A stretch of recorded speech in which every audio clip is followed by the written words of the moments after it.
77 जो लिया हुआ है वो भी इंडियन नेशनल कांग्रेस पीछे आना गगन धक्का मार नीचे आ जाओ। ये चेहरा थोड़ी आ रहे कोई जाइए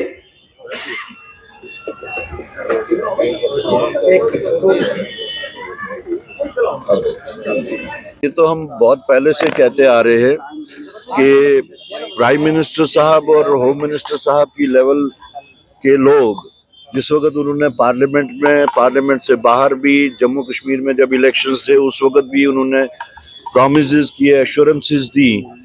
कि हम जल्द ही स्टेटहुड रेस्टोर करेंगे और साथ साथ में सुप्रीम कोर्ट की तरफ से भी एक डायरेक्शन थी कि जल्द से जल्द रेस्टोर किया जाए। तो उसके बावजूद भी उनकी आनाकानी से हम मजबूर हो गए कि इस अंधी बहरी गुंगी सरकार को जगाने के लिए एक जद्दोजहद की जाए और वही जद्दोजहद लेके हम पिछले कई महीनों से तकरीबन अब 9 महीने हो गए इंडियन नेशनल कांग्रेस को हमारे तमाम सीनियर साथियों को लेके हम जम्मू कश्मीर के हर कोने में पहुंचे, हर ज़िले में पहुंचे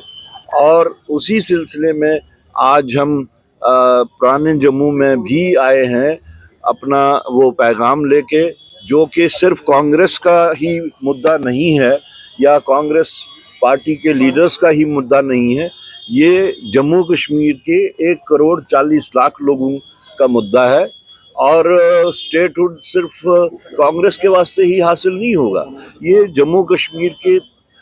तमाम 1 करोड़ 40 लाख लोगों को बिला लिहाज मजहब व मिल्लत, बिला लिहाज पार्टी वाबस्तगी, बिला लिहाज इलाकाई वाबस्तगी ये जद्दोजहद हम कर रहे हैं।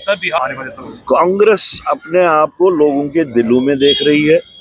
और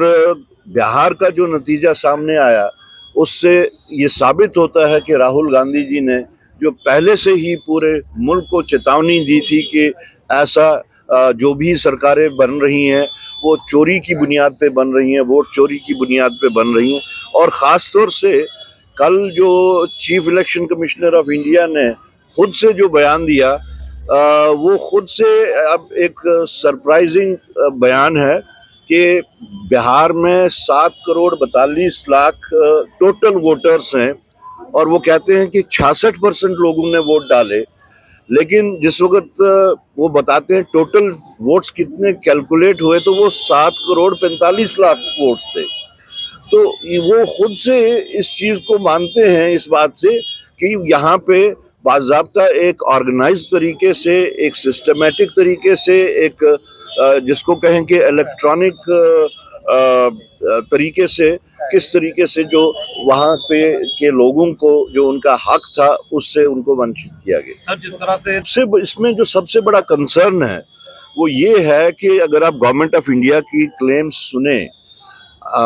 2019 में उन्होंने जम्मू कश्मीर को लेके पहले जो अपना स्टैंड दिया था वो कहते थे कि जी 370 जो है वो उसकी वजह से आतंकवाद है, 35A की वजह से आतंकवाद है, न 370 रहा न 35A रहा।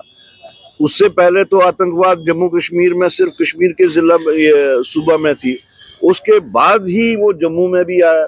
और हम बार बार कह रहे थे कि जिस तरीके से यहाँ पे एक्सपेरिमेंट्स हो रहे हैं, मिस हैंडलिंग हो रही है, लोगों को बेवकूफ़ बनाया जा रहा है, गलत बयानी की जा रही है, इसके असरात जो हैं बाकी जगहों पे भी निकलेंगे। और आज जो चाहे वो नौगाम का हो चाहे वो दिल्ली का हो, ये government of India owes an explanation to the entire nation के बावजूद उसके जो उन्होंने क्लेम्स बताई हैं कि आतंकवाद को हमने ख़त्म कर दिया है, तो ये आतंकवाद कहाँ से आ रहा है। हमें याद है जब मोदी जी चीफ मिनिस्टर गुजरात के हुआ करते थे तो वो निशाना साधते थे प्राइम मिनिस्टर ऑफ इंडिया पे, ये कहते हुए, ये पूछते हुए, ये सवाल करते हुए कि आतंकवाद कहाँ से आ रहा है। वो कहते थे कि वो बॉर्डर से आ रहा है, वो क्यों नहीं कंट्रोल किया जा रहा। तो आज वही सवाल उनके ऊपर भी उठता है कि आप जिन चीज़ों के ऊपर एतराज़ात करते थे आज आप वो खुद देख रहे हैं। तो आपका जो क्लेम्स हैं, बार बार के जो दावे हैं आपके, वो क्या हुए। सर आखिर में